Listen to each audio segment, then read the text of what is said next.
The PSEi dropped 1.77% to close the week, second worst performing among the major indices. Let's get to the heart of the problem. My name is Slim, and welcome to another episode of Monday Market Outlook. It was a busy economics data week as we got hit with three major readings last week. First, inflation went up slightly to 3.8% in April from the 3.7 clip last March. Again, food and non-alcoholic beverages is still the major contributor to inflation. And despite the slight uptick though, it was still below analyst estimate of 4.1%. And if we look at the breakdown, food, transport, and communications is still going up compared to other commodity groups that are still steady or declining. Hopefully with the rainy season coming in, we could see an improvement in rice prices that could help with the inflation numbers moving forward. The next day, we had unemployment numbers rising to 3.9% in March, which is up from 3.5% last February. Then last Thursday, GDP grew by 5.7%. And while this was more than the 5.5% last quarter, it was lower than the 5.9 expectations. No? So the main problem here, consumption share on GDP. And if we look at the breakdown on the GDP numbers, we've had a major uptick on exports and goods and services and an uptick on government consumption expenditure. However, if you look at the household consumption expenditure, we can see growth steadily declining over the past years. From the high in the first quarter of 2022, consumer spending has been on a steady decline. No? So this basically confirms that the revenge spending and reopening story is over. So let's look at the situation here. So we have inflation still ticking higher. We have unemployment rate going up. And this has translated into reduced consumer spending. And to add fuel to the fire, SM reported last Thursday with the retail segment. Look at the retail segment. Their net income growth rate was down by 23%. This caused the SM stock to plunge close to its January lows, down 8% to 880 pesos. Note that SM is 14% of the PSEi. So if you look at the PSEi charts, the index was down, closing the gap here formed last April 24, and as the PSEi is sitting just at the support level here, a breach could mean a pullback towards 6,400. So coming from the weak consumer spending numbers, most of the consumer stocks also suffering losses. Let's take a look at AC, right? Trying to form a double bottom. It will be a double bottom if it clears 616 or 620. SM bouncing off of the 870 support here. Let's see if it's able to hold the support level this week. JFC was also down hard last Thursday after the GDP numbers came out, but the banks also suffering heavy losses here. BDO breaching the 143 support, continuing its downtrend.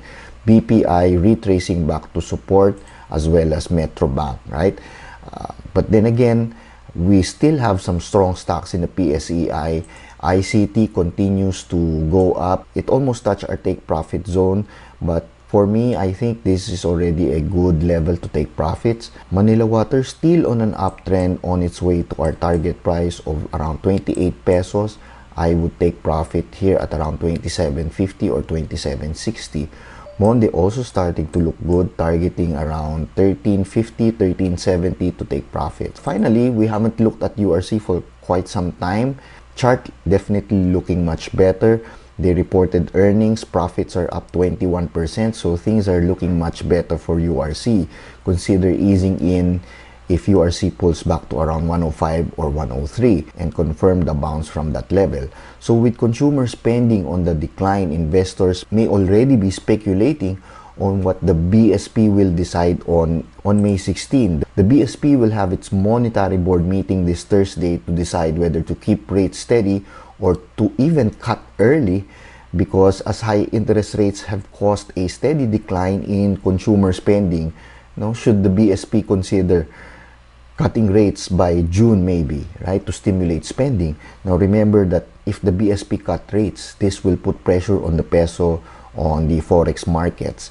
And with the speculation of rate cuts, of course, this explains why even the banking stocks pulled back last week. A quick look at the global rate cut situation. We are seeing a steady uptick on central banks across the world starting to cut rates. Now, could we be in line for a rate cut also? Right? We will know more on Thursday, right? But in the meantime, we could continue consolidating around 6,500 to 6,400, then make another move possibly by Thursday, depending on the results.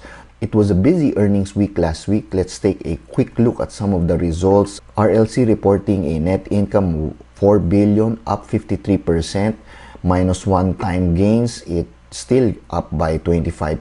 URC reported net income up 21%. SCC with net income down 28% year-on-year. Not looking good for SCC, but understandable based on the decline in coal prices. SMPH net income up 11% year-on-year. CNPF net income up 15% year-on-year. So actually, good numbers so far. We also have Ali reporting a net income of 6.3 billion, up 39%. ICTS net income up 24%. DNL net income up 4%. PLDT core income up 12%. MEG income up 8%. Mondes net income grew by 53% year-on-year, right? So we're actually seeing good results across the board from the Philippine companies, and so far earnings are actually doing quite well. And if we look at the PE ratio, we are at 11.6% compared to the historical average of 18.6. So the market is really quite cheap as of the moment, and as to when the market will catch up with earnings, it could be a while, no? So on to the global markets. Not only is consumer spending on the decline here, but also US reacting to consumer sentiment surveys last Friday, which saw a 13% drop in overall sentiment on May, well below the expectations of 76.2. Now, looking at the S&P 500 charts, the market continues to march back into record highs. There could be some heavy resistance along this area where we are seeing the index consistently meet sell demand, right? And it's the same case here, forming a shooting star candle. And as it sits on a major resistance point, if we open Monday with the red candle here, it could be headed for a retest towards 20 EMA or even the 50-day EMA. The market celebrated Americans losing jobs last week, gaining 1.5%. So it might just be time for a pullback this week. Now, looking at the economic calendar, we will get the all-important inflation reading on Wednesday. So the markets may pull back to start the week, then decide on Wednesday whether it wants to go up or down. But then again, PPI numbers on Tuesday, and Fed Chair Jay Powell will speak on Tuesday, so watch out for these high volatility events.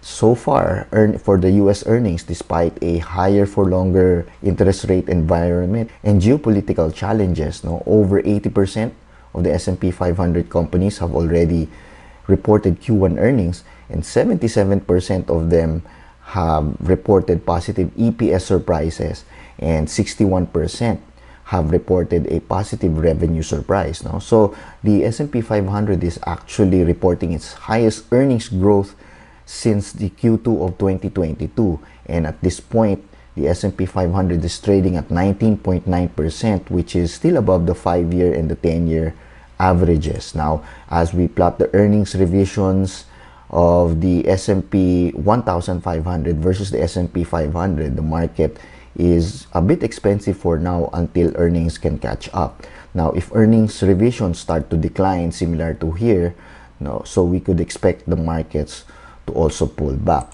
But so far, we are still seeing improvements across the board, as we are still seeing more stocks experiencing new highs. So tracking the seasonality chart so far this year, the market movement has been very closely correlated with the 2012 election year pattern. So we could start to see some weakness into June before we continue ramping up until September or October. Earnings will continue this week with some familiar names, but probably not enough to move the markets that much, no? So for this week, we will continue to feel some pressure, especially in the local market. Just be patient, right? Confirm your chart movements, then react. Remember, don't anticipate. So that's it for this week. Please like this video if you found the information useful. Please subscribe to the channel for more updates. And again, good luck on your trades. Please manage your risk accordingly, and I'll see you again next week.